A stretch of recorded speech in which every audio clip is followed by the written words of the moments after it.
Luna. She is my dog who I spent the last 4 years with. And Luna has brought so many memories as well as many contagious smiles that she'll continue doing. And all the times that she's guilted me for ice cream. So today I want to share some stories behind the photos of my beloved dog Luna. Shall we? And if you haven't yet, please comment, like, and subscribe. So let's begin. So during the 4 years I've had Luna, or I should say raised at least, is I managed to capture so many photos. So today I'll be sharing not one, but not everything in my hard drive of Luna, but I'll be sharing 8 photos with all of you today.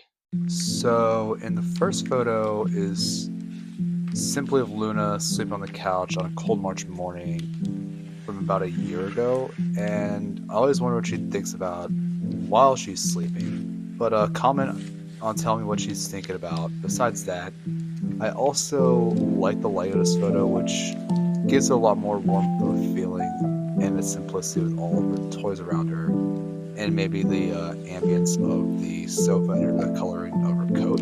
But tell me what you think below in the comments. In the next photo, which I took of Luna while I took her on a coffee date to downtown Annapolis, where she was just sitting for a moment to get some attention.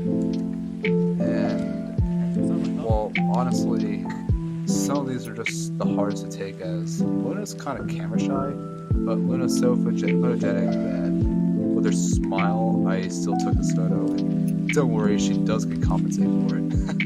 So in this photo with the patio, and when I took this probably about 2 years ago, I usually let Luna sit on the patio furniture, and while she was napping and overlooking the street, I decided to take a photograph of it, as I also tried to get a certain mood out of the photo with her just observing the street and probably watching what I was eating. If I was, I don't remember, honestly. So also in the photo too, the vibe also felt more relaxed, like how Luna is all the time. As I know, she was born to sleep all day. Obviously, I can't forget this photo, which is one of the first photos I ever taken of Luna, just a few weeks after adopting her, or even a week after adopting her, actually. And I remember spending a lot of time with her, as she still had a lot of energy, plus I was trying to get a routine set up for her. And in this photo, I also had it where I wanted to develop a personality, which is why I had her like, oh, let's just sit there, and she just stared off before she would just walk away from it unless I had a whole piece of food or a toy in front of the camera for her to play with. And besides that, I think the ear bending also makes it look more for many of you. I told you I was going to do 8 total, so I'm going to include 2 to wrap it a little up, but besides that, it's not out of sheer laziness. I thought it would be more practical.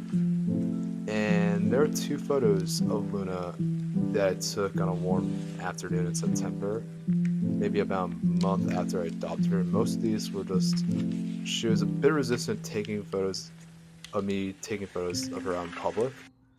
So some of the things that I liked about these photos were just the lighting and not the oversaturation, but just the overexposure did make it feel more vintage.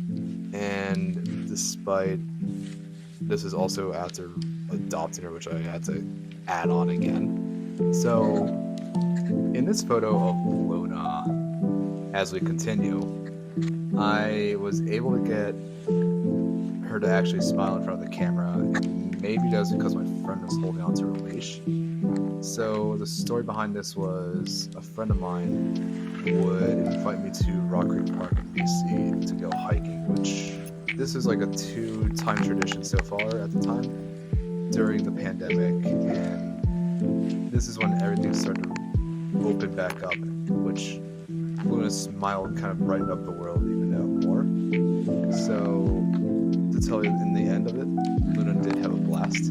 And so in my final photo of Luna, this photo is just of her smiling when she was on the patio, looking at my street on patrol for other dogs or maybe squirrels. And besides that, Luna's smile is just a sense of relaxation, but also there's a sense of grittiness in the photo, which I like about it, as was when the sun was just about to go down and the lights hanging on my back in the background of my patio kind of improvised with that, with the lack of lighting. And I think I had to raise my ISO and lower my shutter speed while taking this photo. And if you enjoyed this video, thank you again. I hope you like, comment, and subscribe below. And hope to see you in the next one. Peace.